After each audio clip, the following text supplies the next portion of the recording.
তনয়া জানে না এখন তার ঠিক কী করা উচিত। আশ্রমের ছোট ঘরটায় বসে সে অনেকক্ষণ ধরে তাকিয়ে আছে সামনে রাখা কাঠের বাক্সটার দিকে। ঢাকনাটা খোলা, ভেতরে রাখা সরু সোনার চেনটা নরম আলোয় ঝলমল করছে।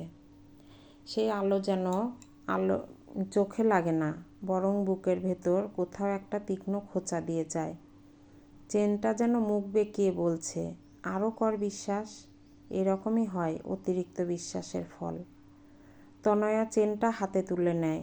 বয়সের ছাপ পড়া আঙুলে ধাতব শীতলতা ছড়িয়ে পড়ে।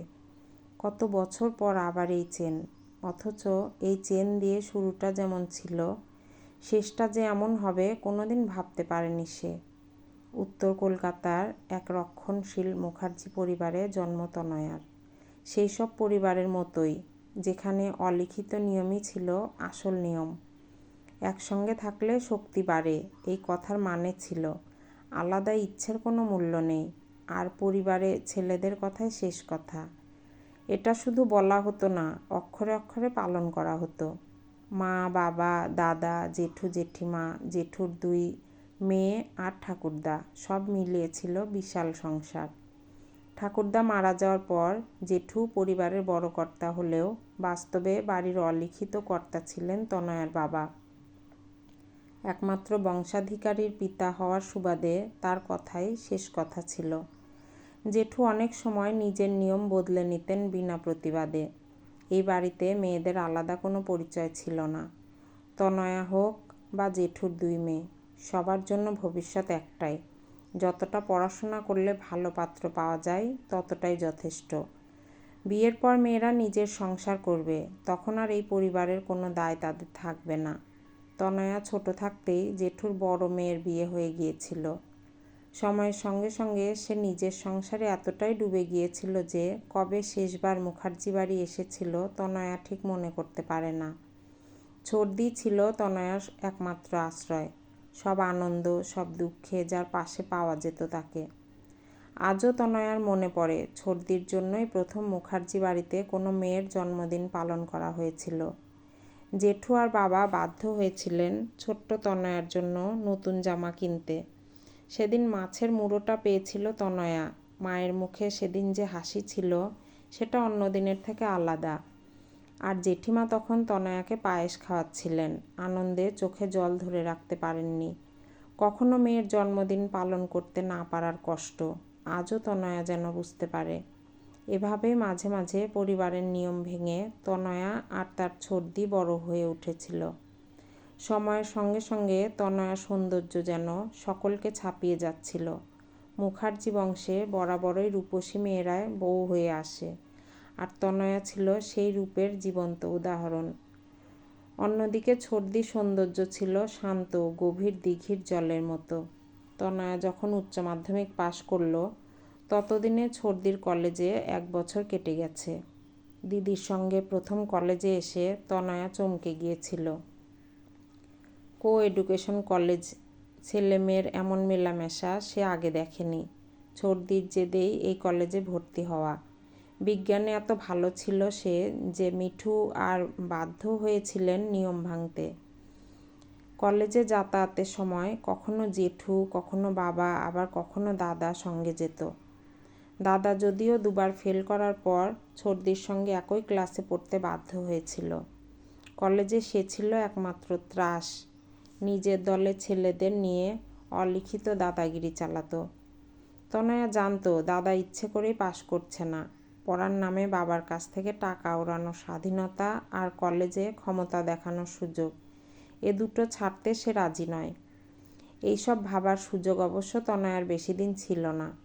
অসম্ভব সুন্দরী তনয়া কলেজ সোশ্যালে যখন পরিষ্কার ইংরেজিতে ডিবেট করল, তখন ছাত্রছাত্রীদের পাশাপাশি অনেক প্রফেসরেরও চোখ তার দিকে ফিরে গেল। সেই সময় তার আলাপ হয় কলেজের অঙ্কের নতুন অধ্যাপক উৎপল ব্যানার্জির সঙ্গে। দিদির ক্লাস শেষ হওয়ার অপেক্ষায় দাঁড়িয়ে থাকত তনয়া।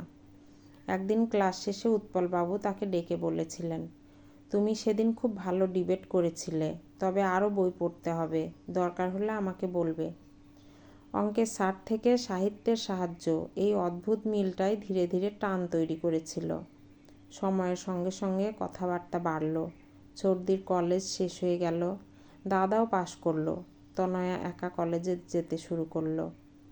বাইরে দেখা হওয়া, দীর্ঘ আলাপ সব মিলিয়ে তনয়া বুঝে ফেলেছিল সে ভালোবেসে ফেলেছে উৎপলকে। একদিন উৎপল তাকে নিজের বাড়িতে নিয়ে গেল। বাবাহীন সংসার, মাই সব। তনয়াকে দেখে উৎপলের মা তাকে বুকে টেনে নিয়ে গলায় একটা সোনার চেন পরিয়ে বলেছিলেন, মা, অপেক্ষায় আছি তোমার।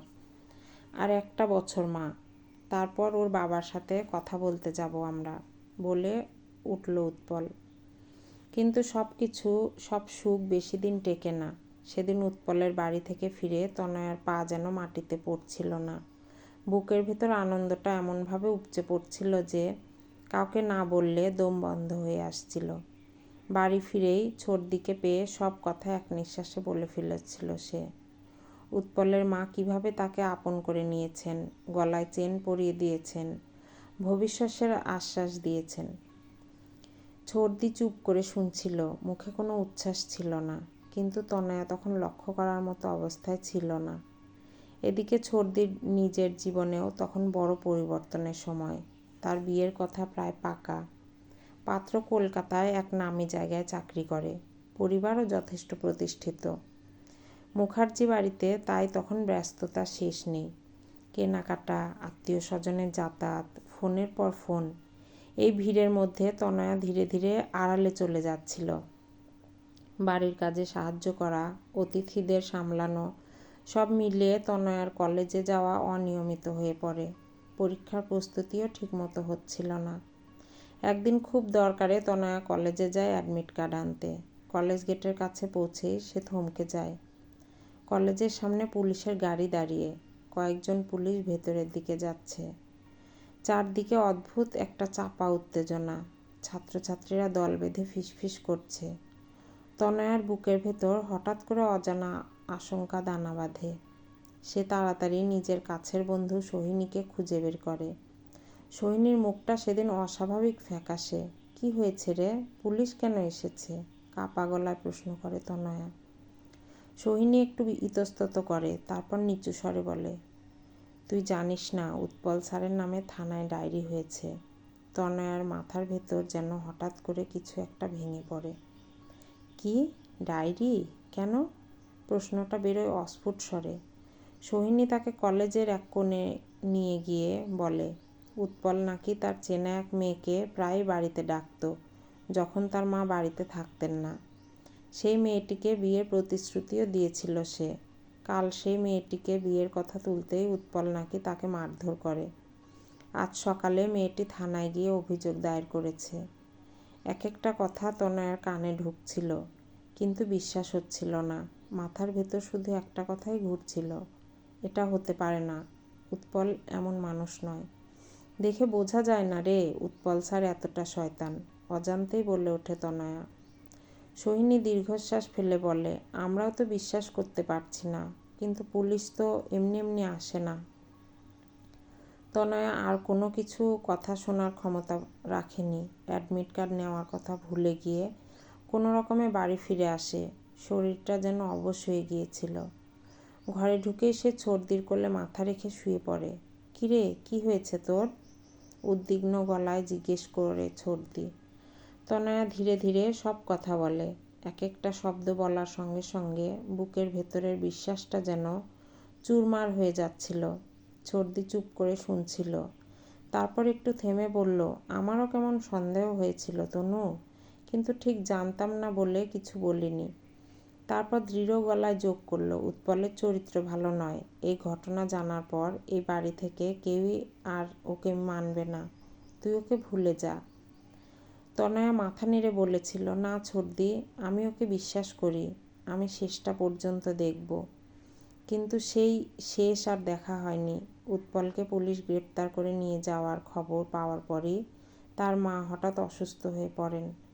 ছেলের এই অপমান, এই অভিযোগ সব মিলিয়ে মানসিক আঘাত সহ্য করতে পারেননি তিনি। কোনো চিকিৎসার সুযোগ না দিয়েই অল্প সময়ের মধ্যেই তার মৃত্যু হয়।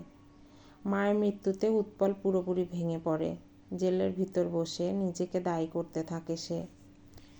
মায়ের মৃত্যুর বোঝা আর সমাজের ঘৃণার ভার দুটো একসঙ্গে বহন করতে না পেরে একদিন জেলের মধ্যেই আত্মহত্যা করে উৎপল। আর যেই মেয়েটি থানায় ডায়েরি করেছিল সে হঠাৎ করেই নিরুদ্দেশ হয়ে যায়। কোনো সাক্ষী নেই, কোনো অভিযোগকারী নেই বলে ফলে কেসটা ধীরে ধীরে ধামাচাপা পড়ে যায়। এইসব ঘটনার পর মুখার্জি বাড়ির পরিবেশের বিশেষ কোনো বদল হয়নি। ছর্দির বিয়ে ঠিক সময়ে হয়ে যায়। বিয়ের পর প্রথমে অন্য রাজ্যে, তারপর ধীরে ধীরে অন্য দেশে চলে যায় সে। বিদায়ের সময় তনয়ার মাথায় হাত রেখে শুধু বলেছিল, নিজের খেয়াল রাখিস তনু। অনেক চেষ্টা করেও তনয়ার বাবা মা আর মেয়েটাকে বিয়ে দিতে পারেননি। প্রথম দিকে তারা ভেবেছিলেন সময়ের সঙ্গে সঙ্গে সব ঠিক হয়ে যাবে, একবার ভাঙলে আবার নতুন করে সম্বন্ধ আসবে। এই আশাতেই তারা বারবার আত্মীয় স্বজন, ঘটক, পরিচিতদের কাছে গিয়েছিলেন। কিন্তু যতবারই সম্বন্ধ এসেছে ততবারই অদৃশ্য কোনো কারণে তা ভেঙে গেছে। কখনো পাত্রপক্ষ হঠাৎ পিছিয়ে গেছে, কখনো আবার সামান্য কথার ভুল বোঝাবুঝিতে সব শেষ হয়ে গেছে। তনয়া কিছু জিজ্ঞেস করতো না, আবার বাবা মাও তাকে কিছু বলতেন না। কিন্তু ঘরের বাতাসে একটা চাপা অস্বস্তি ক্রমশ জমে উঠছিল। প্রতিবেশীদের ফিসফিসানি, আত্মীয়দের কৌতূহলী দৃষ্টি, সব মিলিয়ে তনয়া বুঝতে পারত তার অবিবাহিত থাকা এখন পরিবারের কাছে বোঝা হয়ে উঠেছে। এই সময়ে তনয়ার দাদার অপেক্ষা করেননি। সে নিজের পছন্দের মেয়েকে বিয়ে করে নিয়ে আসে। বৌদি বাড়িতে পা রাখার পর থেকেই মুখার্জি বাড়ির পরিবেশ বদলে যেতে থাকে। তার স্বভাব ছিল চড়া, গলা ছিল তীক্ষ্ণ, সামান্য বিষয়েও চিৎকার, ঝগড়া এগুলো ধীরে ধীরে নিত্যদিনের ব্যাপার হয়ে দাঁড়ায়। পাড়া প্রতিবেশীদের কাছে মুখার্জি বাড়ি নতুন করে পরিচিতি পায় বৌদির স্বভাবের জন্য। তনয়া এসবের মধ্যে নিজেকে আরও গুটিয়ে নিতে থাকে। বৌদির সঙ্গে তার কোনোদিনই তেমন সম্পর্ক গড়ে ওঠেনি। দাদাও ধীরে ধীরে বদলে যাচ্ছিল। বউয়ের কথাই তার কাছে মুখ্য হয়ে উঠেছিল। বোনের দিকে তাকানোর সময় বা ইচ্ছা দুটোই যেন কমে যাচ্ছিল। অবিবাহিত মেয়েকে সমাজে থিতু করতে না পারার কষ্ট বাবা মাকে ভেতরে ভেতরে ক্ষয় করে দিচ্ছিল। শেষ বয়সে এসে তনয়ার বাবা উপলব্ধি করেছিলেন বংশপ্রদীপ পুত্র বলে যাকে তিনি এতদিন ভরসা করে এসেছেন, সেই ছেলেটি আসলে কতটা স্বার্থপর। নিজের সংসার, নিজের স্বাচ্ছন্দ্য ছাড়া আর কিছুই তার চোখে পড়ে না। বাবা বুঝে গিয়েছিলেন তাদের অবর্তমানে তনয়ার দিকে তাকানোর মানুষ তার এই দাদা বৌদি হবে না। এই উপলব্ধি থেকে একদিন তিনি সিদ্ধান্ত নেন তনয়ার ভবিষ্যতের জন্য কিছু করে যাওয়ার। নিজের জমানো টাকা থেকে একটা মোটা অঙ্কের অর্থ তিনি তনয়ার নামে করে দেন। কাউকে কিছু না বলেই কাজটা করেছিলেন। শুধু তনয়াকে ডেকে বলেছিলেন, এটা তোর নিজের জন্য রাখিস, জীবনে কখনো দরকার পড়লে যেন কারো দিকে তাকাতে না হয়। তনয়া সেদিন কিছু বলতে পারেনি। বাবার চোখের দিকে তাকিয়েই সে বুঝে গিয়েছিল এই টাকা শুধু আর্থিক নিরাপত্তা নয়, এটা একজন বাবার শেষ আশীর্বাদ। এদিকে ছর্দিও ধীরে ধীরে নিজেকে দূরে সরিয়ে নিয়েছিল। বিয়ের পর প্রথমে অন্য রাজ্যে, পরে বিদেশে যাওয়ার পর তার আসা যাওয়া কমে যায়। শুরুতে বছরে একবার হলেও আসতো, কিন্তু জেঠু জেঠিমা মারা যাওয়ার পর সেই যোগাযোগটুকুও প্রায় বন্ধ হয়ে যায়। ফোন, চিঠি সবই কমতে কমতে একসময় থেমে যায়। সময় এগিয়ে যায় নিজের নিয়মে। একদিন তনয়ের বাবা চলে যান, কিছুদিন পরে মাও। মুখার্জি বাড়ির বিশাল অট্টালিকাটা তখন তনয়ের কাছে আরও ফাঁকা, আরও নিষ্ঠুর মনে হতে থাকে। দাদা বৌদি তাদের নিজেদের সংসারে ব্যস্ত। তনয়ার থাকার জায়গা থাকলেও থাকার মতো মন ছিল না। হঠাৎ একদিন তনয়ার সিদ্ধান্ত নেয় এ বাড়িতে আর নয়। সে মুখার্জি বাড়ি ছেড়ে চলে যায় ছোট এক আশ্রমে। শহরের প্রান্তে নিঃশব্দ এক জায়গায় সে আশ্রম। সেখানে কেউ প্রশ্ন করে না, কেউ অতীত খোঁজে না। ব্যাংকে রাখা টাকার সুদে আর আশ্রমের সাধারণ জীবনযাত্রায় ধীরে ধীরে তার দিন কাটতে থাকে। দাদা বৌদি কোনো খোঁজই রাখে না। তনয়াও আর আশা করে না, শুধু ছর্দিকে কি মনে করে। নিজের আশ্রমের ঠিকানাটা সে একসময় পাঠিয়েছিল। হয়তো ভেতরের কোথাও তখনও একটা বিশ্বাস বেঁচে ছিল। আর আজ প্রায় ৪৫ বছর পর সেই বিশ্বাসেরই যেন প্রতিধ্বনি ফিরে আসে। বিদেশে থাকা ছর্দির নামেই তনয়ার কাছে একটা বাক্স আসে।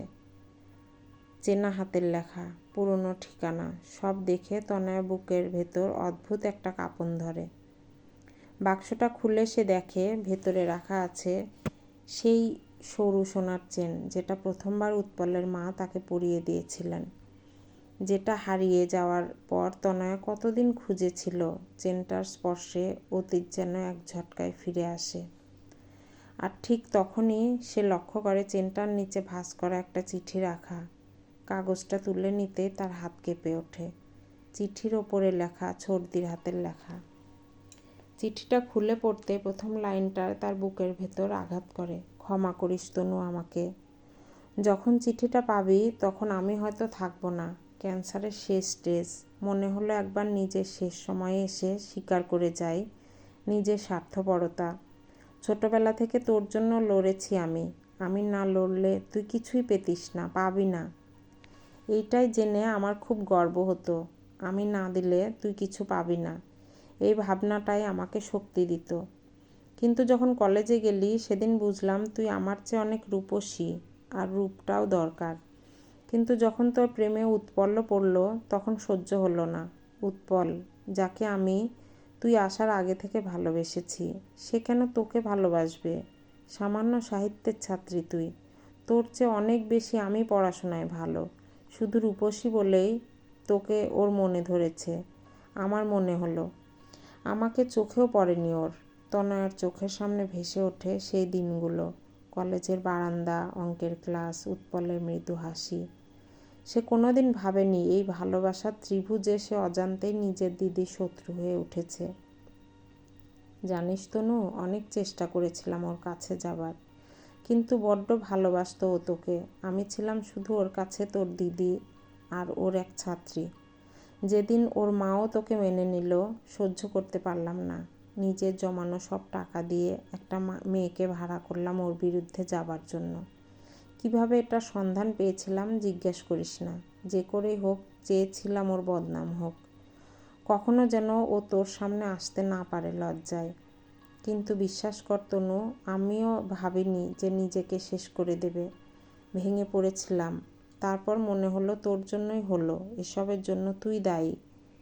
আমি আমার ভালোবাসা পেলাম না তোর জন্য, তাই তোর যতবার কোনো বিয়ের সম্বন্ধ এসেছে আমি গোপনে সেটা ভেঙে দিয়েছি। এখনও আমাদের সমাজে একটা উড়ো কথা, একটা মিথ্যা কুৎসা খুব সহজেই লোকে মেনে নেয়। কোনো মেয়ের সম্পর্কে প্রমাণ দরকার হয় না, তাই আমার কোনো অসুবিধাই হয়নি। তারপর তুই আশ্রমে চলে গেলি, খুব খুশি হয়েছিলাম। বেশ হয়েছে, থাক একা একা। নিজে আমি অলোকেশের সাথে ঘুরে বেড়াতাম নানা জায়গায়, স্বার্থপরের মতো। বিশ্বাস কর, মনেও পড়েনি তোর কথা। ভুলে গিয়েছিলাম তুই আমার ছোট বোন। যখনই মনে হতো তুই একা আছিস খুব ভালো লাগতো। অলোকেশের মৃত্যুর পর প্রথমবার বুঝলাম তোর কষ্টটা, একা থাকার কষ্ট, সব আপনজন থেকেও স্বার্থপরের মতো কেউ পাশে না থাকার কষ্ট। আমার স্বার্থপরতার গরল কিভাবে তোর জীবনটাকে নষ্ট করে দিয়েছে বুঝতে পারলাম তখনই। আর এই চেনটা আমিই সরিয়ে রেখেছিলাম, ফেরত দিলাম। ক্ষমার যোগ্য নই, তবুও বলবো যদি পারিস ক্ষমা করিস তনু। তোর এই স্বার্থপর দিদিটাকে, যে কখনোই তোর আপনজন হতে পারল না, শুধুই রয়ে গেল একজন স্বার্থপর মানুষ। হাতে চেনটা নিয়ে তনয়া বসে রইল শূন্য দৃষ্টিতে। চোখে জল জমে উঠল। নিজের এত বছরের একাকিত্ব, প্রত্যাখ্যান, ভাঙা স্বপ্ন, সব কিছুর পেছনে যে একজন এত প্রিয় একটা মুখ আছে তা সে বিশ্বাস করতে পারছিল না। আশ্রমে তখন কেউ যেন গেয়ে উঠেছিল, এমন মানুষ পেলাম না রে যে আমার ব্যথা দিল না। নয়ন জলে বুক ভাসাইলাম, কেউ মুছে দিল না। হায় রে, মুছে দিল না। গল্পের নাম স্বার্থপরতার গরল। ফেসবুক থেকে সংগৃহীত। কণ্ঠে লাবণী সাহা।